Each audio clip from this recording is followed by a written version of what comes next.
Hi all. Winter के जो saplings हम लेकर आते हैं, कोई भी जो अभी इतने अर्ली विंटर्स में हम लेकर आते हैं, जैसे पिटूनिया हुआ, मैरीगोल्ड हुआ, तो ये सब प्लांट्स इतने सेंसिटिव होते हैं कि अगर आप उनको प्रॉपर केयर ना करो तो नर्सरी से लाने के बाद वो सैपलिंग्स मर जाते हैं। और काफ़ी लोगों की ये शिकायत रहती है कि ऐसा क्यों होता है कि नर्सरी पे प्लांट्स सैपलिंग्स बहुत अच्छे दिखते हैं, बट जब हम घर में लाते हैं तो उनकी कंडीशन उतनी अच्छी नहीं लगती है और वो आधे से ज़्यादा मर जाते हैं। तो आज हम उसी के बारे में देखते हैं कि जब हम नर्सरी से सैपलिंग्स लाते हैं तो उनको कैसे हमें केयर करना है ताकि वो अच्छे और हेल्दी रहे। ये सैपलिंग्स मैं जो कल नर्सरी का व्लॉग मैंने शेयर किया था, मैं कल ही नर्सरी से ये कुछ सैपलिंग्स खरीद कर लाई हूँ। अभी थोड़े से सैपलिंग्स लाई हूँ, इनकी केयर कैसे करनी है मैं आपको दिखाती हूँ। उससे पहले अगर मैं बताऊँ तो ये जो सब्जी वाले प्लांट्स हैं, जो बैंगन हम लेकर आए थे, तो ये कैसे भी आप रख सकते हो। चाहे आप इनको आज लगा दो, चाहे आप इनको 2 दिन, 10 दिन, 1 हफ्ते बाद भी लगा दोगे तो ये कुछ नहीं होने वाला है, क्योंकि ये बड़े बड़े पैकेट्स में लगे होते हैं। सब्जी के जो बड़े सैपलिंग्स हम लेकर आते हैं तो ये आराम से चल जाते हैं। लेकिन जो फ्लावर वाले होते हैं वो सारे सैपलिंग्स बड़े पैकेट में नहीं आते हैं। जैसे कि ये मैरीगोल्ड है, इनको आप देख सकते हैं इस तरह से ये छोटे छोटे कटोरियों में आते हैं और ये इतने छोटे होते हैं कि इसमें मतलब एक अंगूठा भी हमारा नहीं घुस सकता। तो इसमें कहाँ से मिट्टी और कहाँ से वो प्लांट को न्यूट्रिशन मिलेगा, ये बस जैसे तैसे लगाकर उन्होंने दिया होता है कटिंग। तो इसकी केयर सबसे ज़्यादा इम्पॉर्टेंट है।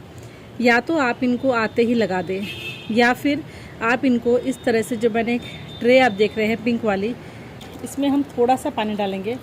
बहुत ज़्यादा पानी भी नहीं डालना है कि प्लांट सारा,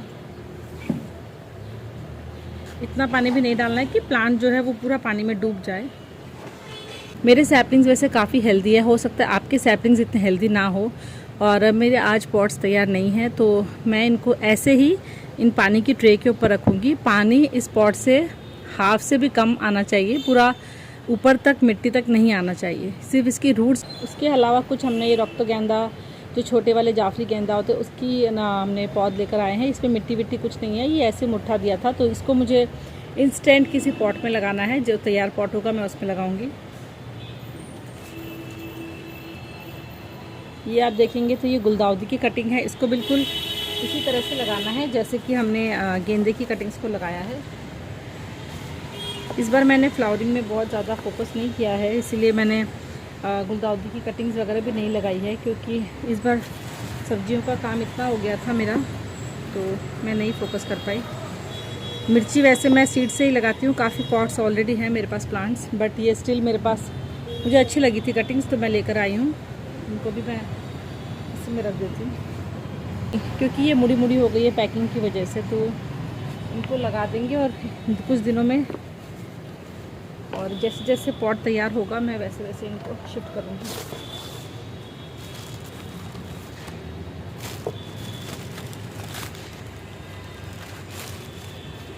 डहेलिया का प्लांट है वो बिल्कुल प्रॉपर एक नर्सरी पैकेट में है, और ये कितने दिन भी इसमें रहेगा तो ये ख़राब नहीं होगा जब तक कि रूट बॉर्ड नहीं होगा। मैं इसको शिफ्ट भी नहीं करने वाली हूँ, तो इसके लिए कोई केयर की ज़रूरत नहीं है। इसको आप चाहे अभी लगाएं या कुछ दिन बाद लगाएं तो कोई प्रॉब्लम नहीं है। ज़्यादा नहीं, सिर्फ 6 कटिंग्स मैं लाई हूँ डहेलिया की, क्योंकि इसको पिंचिंग करने के बाद मैं कुछ सबसे ज़्यादा सेंसिटिव अगर मैं बताऊँ तो आपको मुझे लगता है पिटूनिया, क्योंकि देखिए आप इसमें सिर्फ 3-4 पत्ते हैं। अगर मैं इसको रिपोर्ट करने जाऊँगी ना तो ये बिल्कुल नहीं बचेगा, क्योंकि इसकी रूट्स इतनी पतली होती है, इतनी मिट्टी दिख रही है ना आपको, रूट्स इसमें नाम की रूट्स होगी, और ये जैसे ही लगाएंगे 6 में से 2-3 तो मर ही जाएंगे। तो मैं पिटूनिया तो बिल्कुल भी इंस्टेंट रिपोर्टिंग नहीं करती हूँ लाने के बाद। जब ये थोड़ा सा बुशी हो जाएगा, ये देखिए ये कैसे हिल रहा है, इस तरह से प्लांट मैं नहीं लगाती हूँ। ये जब अच्छे से सेट हो जाएगा नर्सरी पैकेट में, उसके बाद ही जो है मैं इसको शिफ्ट करूँगी।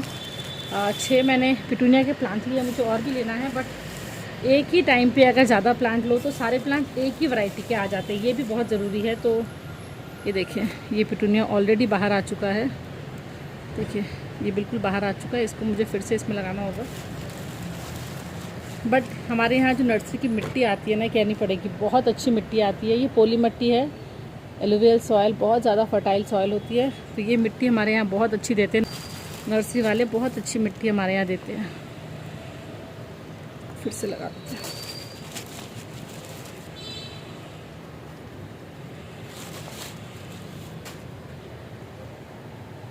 ये सारे प्लांट्स हमने खाली किए हैं। एक चीज़ बहुत इंपॉर्टेंट है कि सारे प्लांट्स एक साथ नहीं खरीदने हैं, थोड़े थोड़े करके खरीदने हैं, वरना क्या होता है नर्सरी वालों के पास रोज़ लॉट आता है सीजनल प्लांट का, और अगर आप एक ही साथ में ज़्यादा खरीदते हैं तो समझ लीजिए अगर मैंने पिटूनिया एक बार भी 20 खरीदे तो सारे के सारे एक ही वैरायटी निकल के आते हैं, क्योंकि वो एक लॉट में एक जैसा माल आता है। अगर आप फिर नेक्स्ट 10 दिन 5 दिन रुक के लेंगे तो आपको नए वैरायटी के नए कलर्स, थोड़ा मिक्स एंड मैच नई वैरायटी मिलेगा, तो एक साथ में इतना परचेज़ ना करें। ये टमाटर के प्लांट अगर आप देखेंगे तो ये भी ऐसे ही लगाए हैं, बहुत हेल्दी भी नहीं है, बट पॉट्स क्योंकि मेरे पास आज रेडी नहीं है, कल मैं सारी शिफ्टिंग करने वाली हूँ। तो ये देखिए इनको भी मैं इस तरह से पानी वाली ट्रे में डालूँगी और थोड़ा थोड़ा मैं इनको ऊपर से स्प्रे करती रहूँगी, तो ये फर्स्ट क्लास हो जाएंगे। अगर आपको वीडियो अच्छा लगा हो तो प्लीज़ मेरे चैनल को लाइक शेयर एंड सब्सक्राइब करें। हैप्पी खेती, बाय।